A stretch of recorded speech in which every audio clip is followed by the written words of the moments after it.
Salut tout le monde, on continue notre voyage au Mexique. On a décidé de quitter la ville de Mexico et de partir un peu plus au nord dans la région de Guanajuato et on commence par la superbe ville de San Miguel de Allende.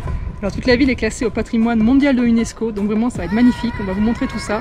Là on a fait halte également dans un magnifique hôtel qu'on va vous présenter et on continue le trip ensuite dans la ville de Dolores de Hidalgo. Et on va finir par une expérience complètement unique, quelque chose qu'on n'a jamais fait. On va effectuer en fait 2 semaines dans une école pour étrangers pour essayer de nous améliorer en espagnol et on va vous montrer comment ça se passe.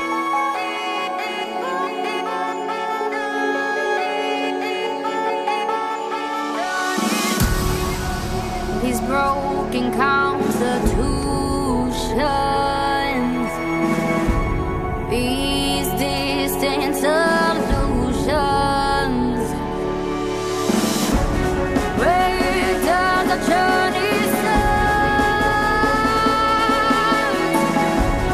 when we're so far apart?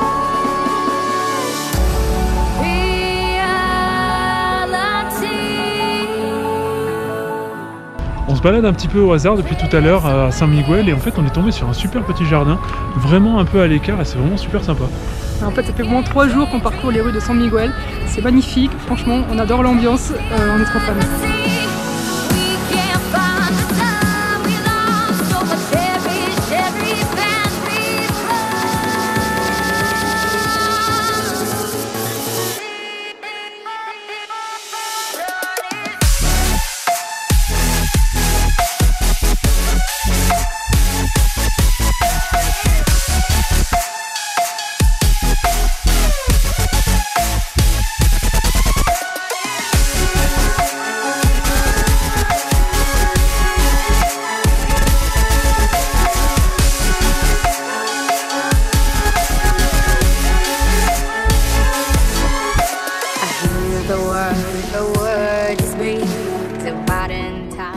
Alors on continue l'exploration de Dolores de Hidalgo et là on vient d'arriver sur un site vraiment atypique. En fait c'est une vieille hacienda qui est en ruine et le mieux c'est qu'il n'y a aucun touriste, donc on va faire l'exploration, on vous montre tout ça.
Hola chicos, vamos a explicar... Non, je vais repasser en français un petit peu pour vous expliquer justement comment se passe notre école d'espagnol au Mexique et on va vous donner un maximum d'informations parce que peut-être que ça peut vous intéresser si vous avez envie de tester.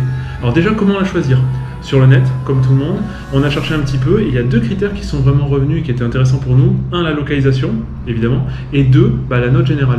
Et nous, la localisation, on l'a choisi à Guanajuato, qui est un état qui est super intéressant au niveau historique et surtout qui contient énormément d'écoles pour étrangers. Et 2, la note, parce que cette école était très très bien notée. Pour information, l'école qu'on a faite s'appelle Plateros. Alors on va vous expliquer comment se déroulent nos journées, donc c'est très facile, on a 4 heures de cours d'espagnol par jour. On aurait pu prendre le forfait 6 heures par jour, mais on a bien fait de ne pas le prendre parce que déjà 4 heures c'est largement suffisant, voilà, c'est déjà très compliqué, difficile intellectuellement. Donc 4 heures par jour, on commence à 9 h et on finit à 13h30 avec une petite pause d'une demi-heure. Donc comment ça se passe? On a 2 heures de cours avec un professeur et puis après on change, on prend un autre professeur.